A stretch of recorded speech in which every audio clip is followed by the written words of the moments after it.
Hey guys, you know this is a monetized channel, so by you liking and sharing this video and becoming a subscriber, it helps the algorithm. So guys, help me defeat my haters by liking, sharing, and subscribing.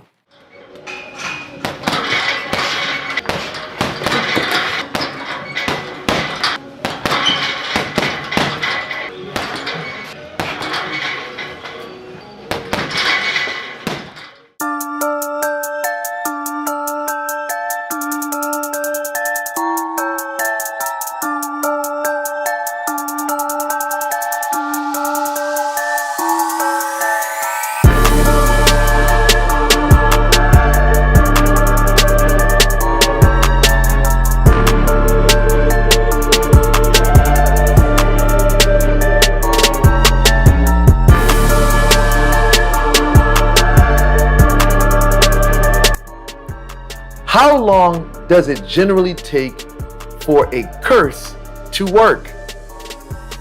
Well, I'm going to use the word curse loosely because I know some people may say there is a difference in a spell, a hex, and a curse. Well, I don't want to get into semantics, nor do I want to get into linguistics. So I'm going to use the word curse to be general. When I say curse in this video, I want to use it in a general sense to cover all forms of magie or magic to seek retribution out against an adversary. So that may be breakup spells, that may be intranquil spells, that may be that may be utter destruction rituals, spells. I don't want to get into semantics. So let's just say I'm just utilizing the word curse to cover all of that. Now, depending on the path you choose, or depending on the tool you desire to seek your retribution, that can determine how things play out. Ultimately, it truly depends on the quality of life of your adversary. If your adversary is bouleversing his corps, which means in Creole to be a busybody, if he's out there doing the most, if he's becoming a nuisance to people, then you could say the forces of justice in the universe are going to naturally be against this individual. So now, when you do your work, you find it easily making its way into that individual's life. Where per se, if the person is an easygoing person and doesn't do much evil or cause much catastrophe in the lives of others, you may see that it may be a bit slower for your work to have the effect that you want. The more antagonistic the adversary, the faster the pendulum of justice will swing their way. Now, as I stated, it truly depends on the tool that you utilize. You may work with a zombie. See, a zombie by itself is usually known to cause illness and sickness. Not to say that there isn't other factors that can come to play, but normally, if you are a palero, you know that the muerto can definitely bring illness and disease. And this factor plays on the health or the age of the individual. You may find a person that has a lot of vitality in their 20s not being affected as someone who is old in age, let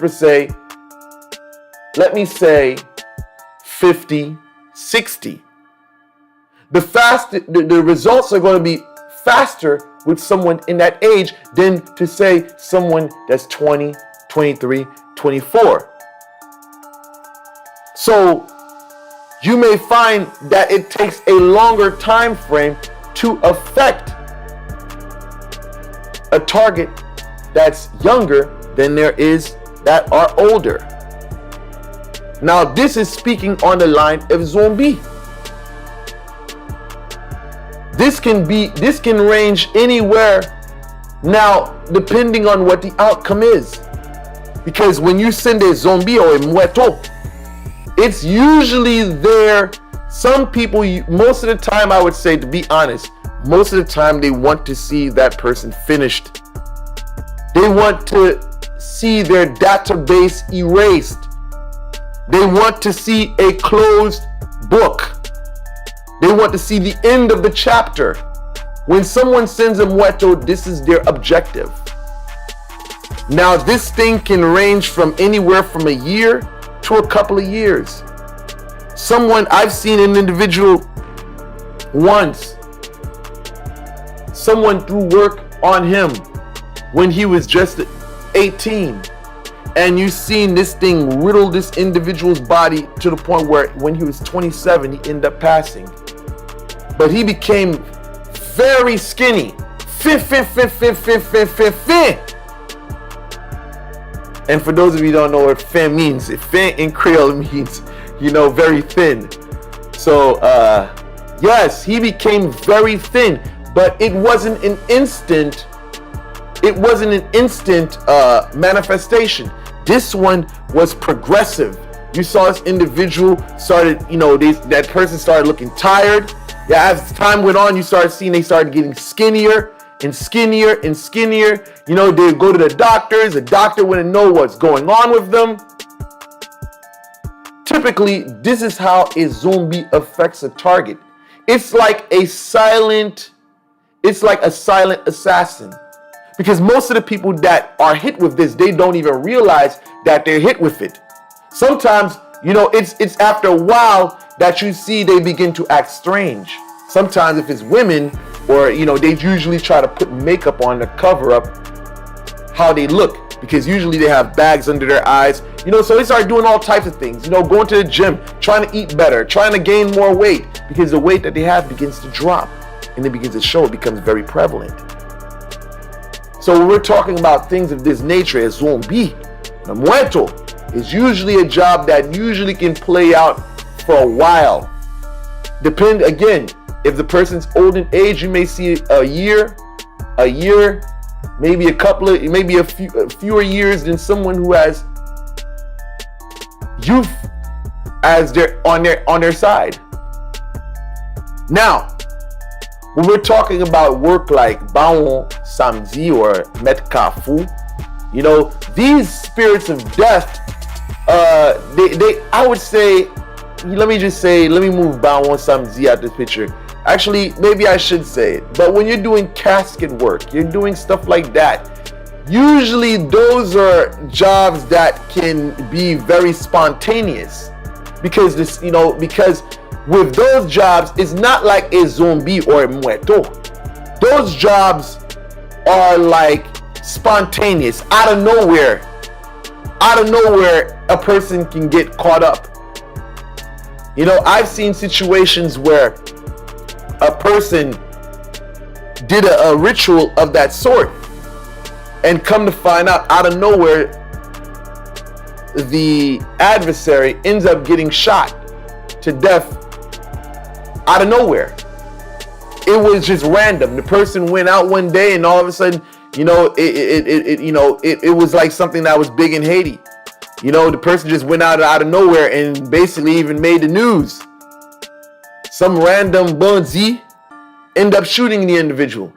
Usually those jobs are very random, and they can be spontaneous because it's like you just don't know. It's not like a zombie where you see the person, withering away with time.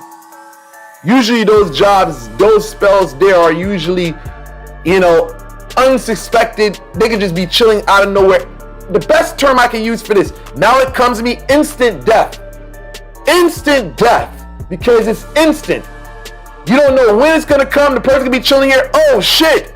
Yeah, instant death. Yeah, or sudden death. That's the best term I can use with that. Those things you really can't really pinpoint them. It's not like a muerto just passes with time. That's an instant. It could be a vicious car accident. The person could actually live, or sometimes it can basically make their transition to the other side. But with all workings of this nature, you also got to take into consideration the collateral damage, because in these workings, it's not only going to hit the rival, it's usually going to run down a family line, depending on what you do again. But sometimes there's collateral damage, because sometimes it may not catch that person. Some people may say that person may have protection. I don't necessarily believe that. I believe it's usually within a matter of time.